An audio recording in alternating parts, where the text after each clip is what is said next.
So this is the chart. I love this. Just move me out of the way instead of moving the whole chart. This is chart 206, 28 fret, 3-tier fretboard, long and short cage patterns. The S1 through 5 string patterns, the S3XL, which is the long pattern off the fret nut. Play away. And play away literally means play away from the fret nut. Don't worry about doubling back for those open notes, those open strings.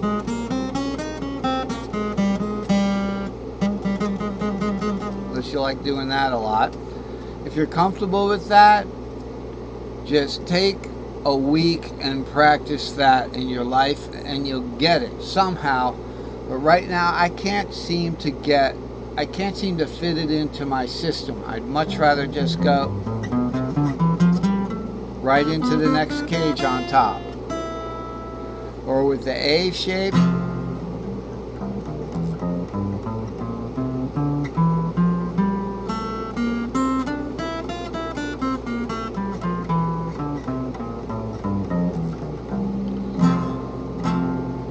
you know, that kind of thing. I'd rather just play away. So the A shape in cage, where does A shape go? To the G shape. So it plays into that G shape. Let's look at that one more time. So the third string of that S3XL, and then warp it up. Are we in that G shape yet?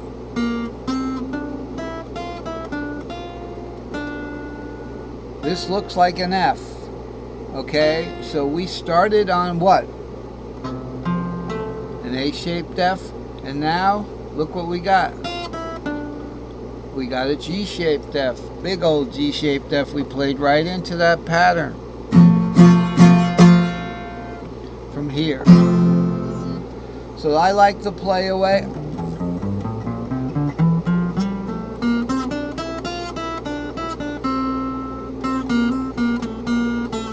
You gotta hit that black note. Oh, I really want to hit that B, but it's the B flat because the key of F.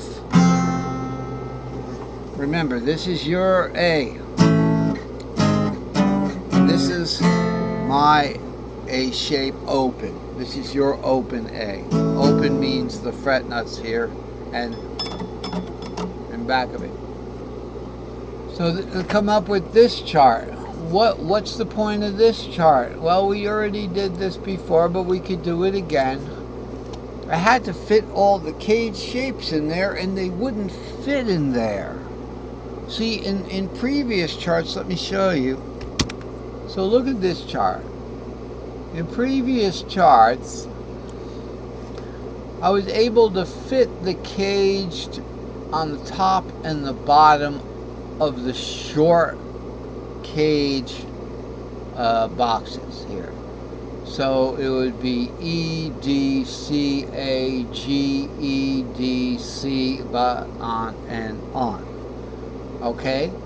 So that worked well, and I could just have the one fretboard and the short patterns there, kind of interleaved, you know, and that worked. But now we're dealing with longer patterns. They don't all fit. They indeed go in fourths, but look at this. The A shape goes to the D shape like this, but it's not in fifths. The next pattern from the other diagram I just showed you, which was this one, sorry, I'll bring it back up. The A shape right down here would go to the E shape, but now it's going to the D shape. You see how much further up the fretboard it is? Because the A shape, the E is the fifth of A, but way up here it goes, kind of folds back on itself. D is the fourth of A. So these are much bigger patterns, and I just can't put one on top and one on bottom. It ain't gonna work. So what it is I had to like make this thing 3 layers tall. So we start with the C shape, we go to the A there, From A we go to the G. We're going to spell caged. Now from the G we go to the E here, and then from that E we go to the D. So that's why, and again, it repeats all the way down to the C, up here to the A, up here to the G, way down again to the E, and then up with D. So this is what it ends up looking like, and I decided this is too complicated because I can't zero in on what I want to zero in on. I can't zero in on it. So I'm zeroing in and talking about this. When I want to talk about the next small cage up, which is the E cage, you know, I'm going all the way up here. Where's E? Where's E? I don't know where it is. Where'd it go? So I came up with just, let's unravel it and just look at the situation in fourths with a super long fretboard. And as it turns out, let's just jump to chart number 210 here.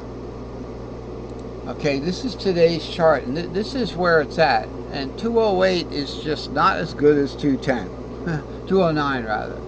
So this is chart 210.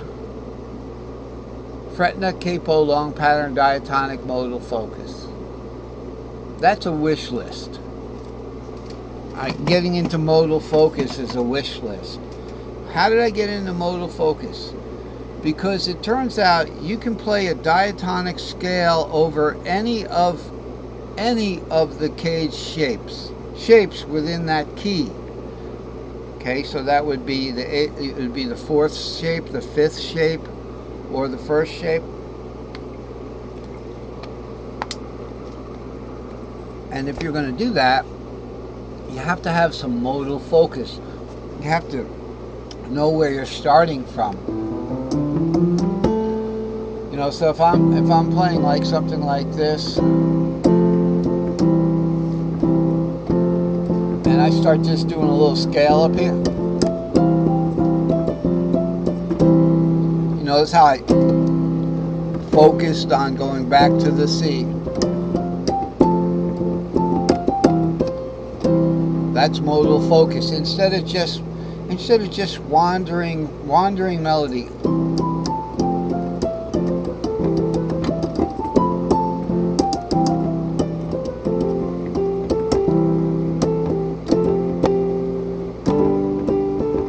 Okay, you know, even with the ear, you know, you're going to do it. You're going to focus in on certain tonal centers. So that's what modal focus is about. But it's also knowing where the modes start, where are the notes in the patterns. Okay. Now let's look at the difference between string shapes. Talking about notes in the pattern. We're going to talk about modal focus for a minute. The difference between the string shapes and the actual notes themselves. So let's just say this whole thing's in the key of C. It doesn't have to be. It could be any key. But we'll just discuss it in the key of C for now. So root would be what? C. 5 would be G. 4 would be F. Okay? So if we're looking to play a root string shape, it's going to be in the E box. If we're looking to play the fifth, it's going to be in two boxes. It's going to be in the C box, and it's going to be in the A box because it's shared by the C and the A box. Well, that rings a bell. Let's look up here in the, this is the, if I get this guy right here, the cage string paired circle. So the C and the A box share that 5. So if we want to hit that 5, let's say we're doing like a progression.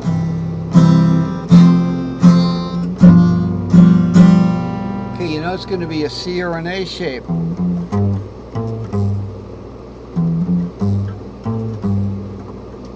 Okay. Now if we want to stop on the F, where's the 4? Okay, the 4 is shared by the C and the D string shape.